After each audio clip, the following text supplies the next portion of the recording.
Yes, good morning to all. Today we are going to discuss the determination of income and employment in the economy. Okay, last chapter in macroeconomics, determination of income and employment. A new concept, income and employment. This chapter, this concept is macroeconomic aspect. Okay, they are going to discuss about the macroeconomic level of consumption and investment function. Okay, and one more thing, you know that national income is the value of all final goods and services produced by the country in a year. So here, final goods and services, how it can be purchased when it is produced by someone and it can be consumed by some other people. So it is related to investment function and consumption function, isn't it? So this concept is based on the fixed price of fixed rate of income and fixed rate of investment, fixed rate of price, fixed price of final goods and fixed rate of interest. Okay, this concept is based on. And one more thing, here they are introducing the concept of ex-ante measures and ex-post measures. What do you mean by ex-ante measures of variables, economic variables? You know that in this chapter we are discussing about the investment, consumption, output, etc. interest. Here ex-ante measures, which means ex-ante measures. Ante measures, which means what has been planned by the producer or consumers.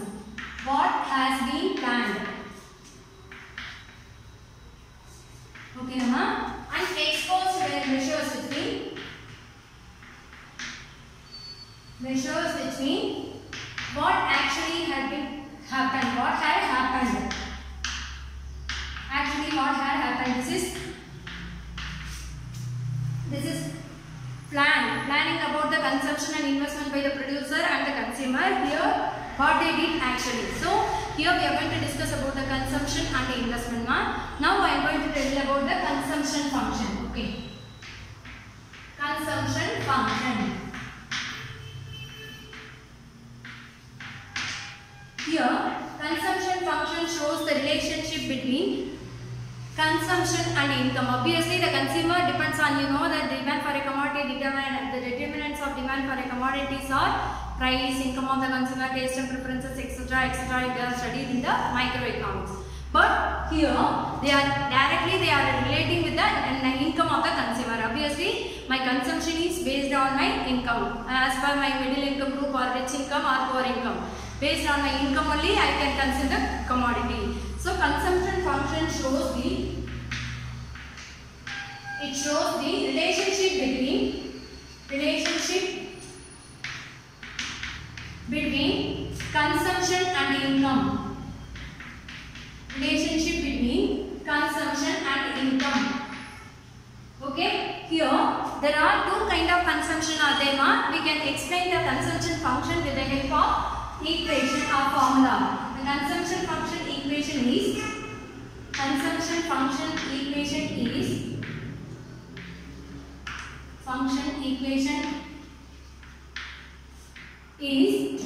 C is equal to C bar plus C of Y. Okay, now here C denoted by consumption function. The consumption function can be classified by C bar. C bar is equal to autonomous consumption, which means autonomous consumption. And C of Y is equal to induced consumption.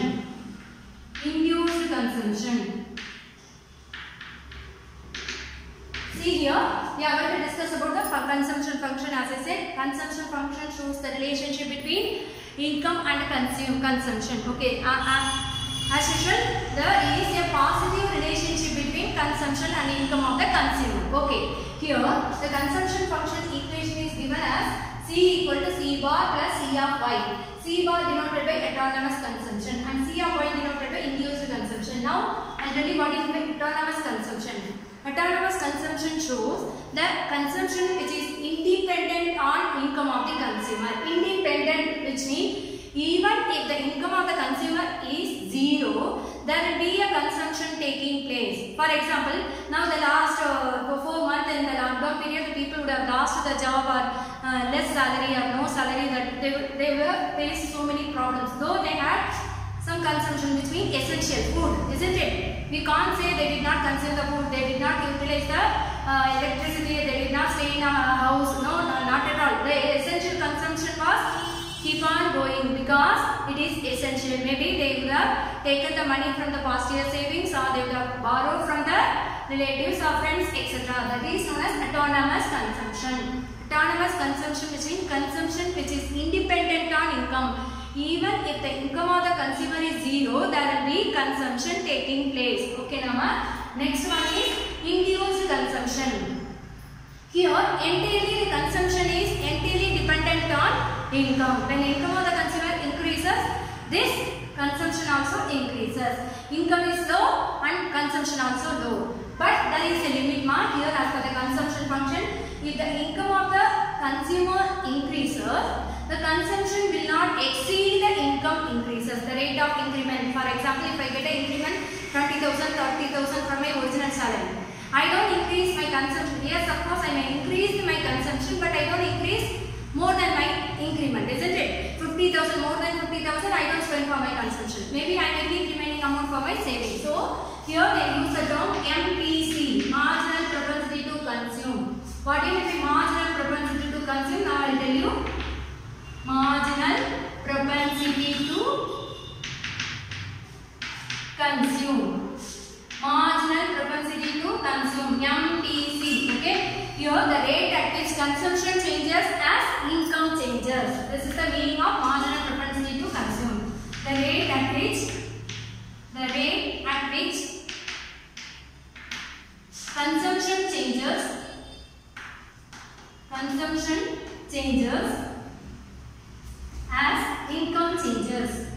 as income changes. Okay, Nama. This is the marginal propensity to consume. Why I am telling about this concept? To explain detail the induced consumption. As I say, induced consumption shows that the income of the consumer is entirely, consumption of the consumer is dependent on income. When income increases, consumption also increases. When income increases, consumption also increases. Okay, so that's what that can be explained with the help of marginal propensity to consume, MPC concept. Here they are saying the rate at which the consumption changes as income changes. But in this induced concept, consumption concept, they are saying your change in consumption will not increase or exceed your income, which means MPC can be lies between 1, below 1 only. Okay. Why? Because equal to 1 which means equal to my income or below my income increment. Okay. It won't exceed my increment. The same way, sometimes on the other hand, some people, though their income increases, they don't change their consumption pattern. They keep the regular routine and the increment. What they get the extra income, they will keep for the future savings. So that time the MPC will be 0, which means the reaction, the income changing reaction is 0.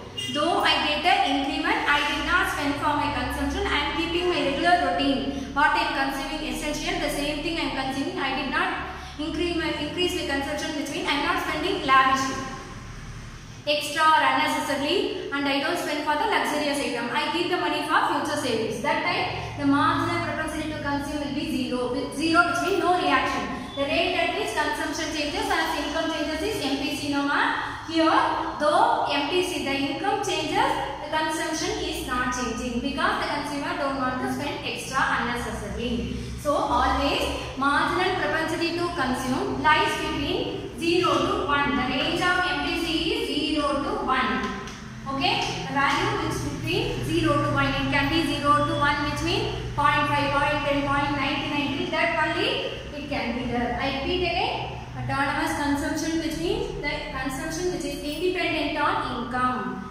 Induced consumption, which means the consumption is entirely dependent on income. Okay, though the income of the consumer changes, the consumption will not exceed the increment of income. Okay, so the range of MPC will be equal to 1 or equal to 0. This can be explained with the help of diagram. See here.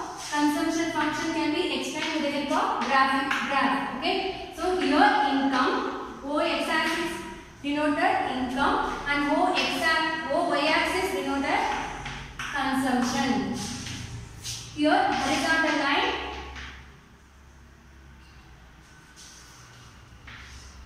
this is intercept, which is autonomous consumption. Though income of the consumer is zero, here if you will consider the income is zero, there will be a consumption taking place till here. This is essential. Okay.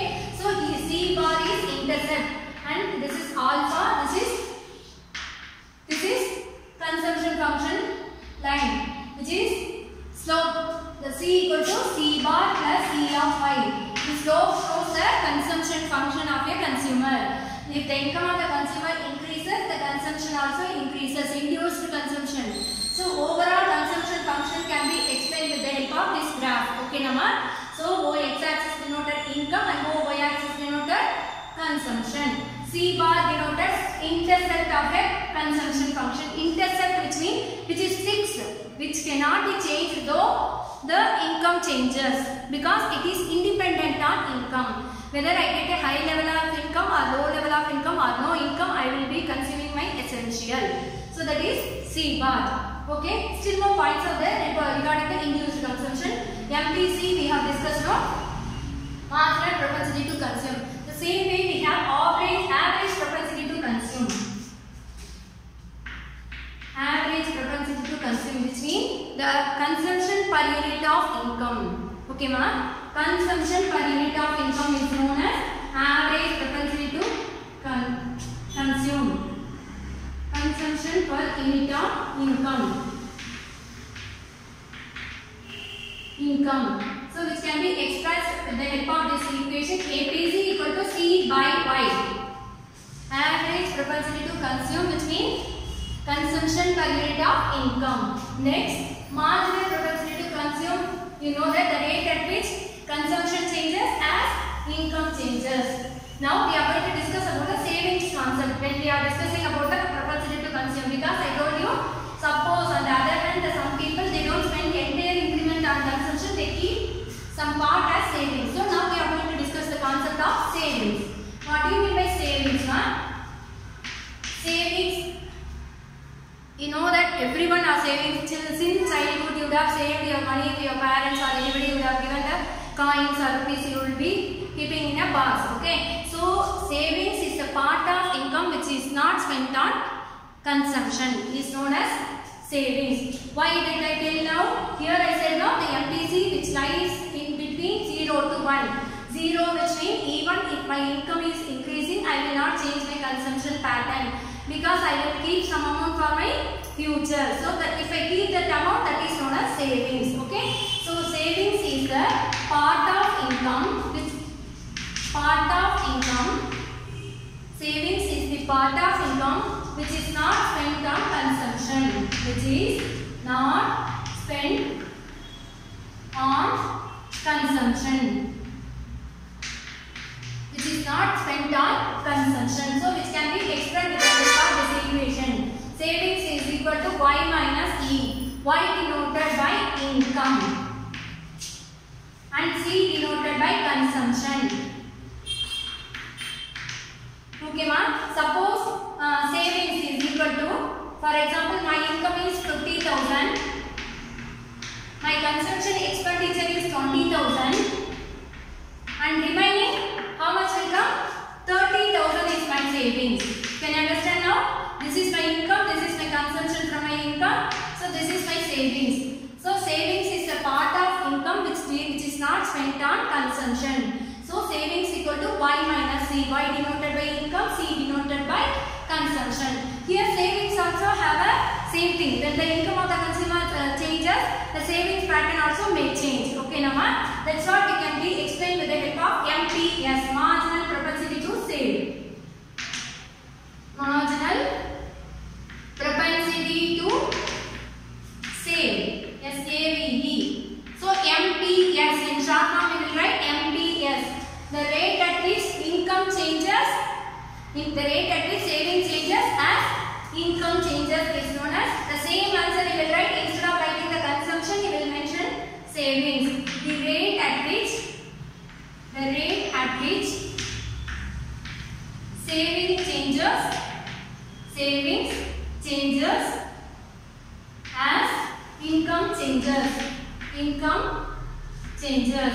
So which can be denoted by the same equation or formula MPS is equal to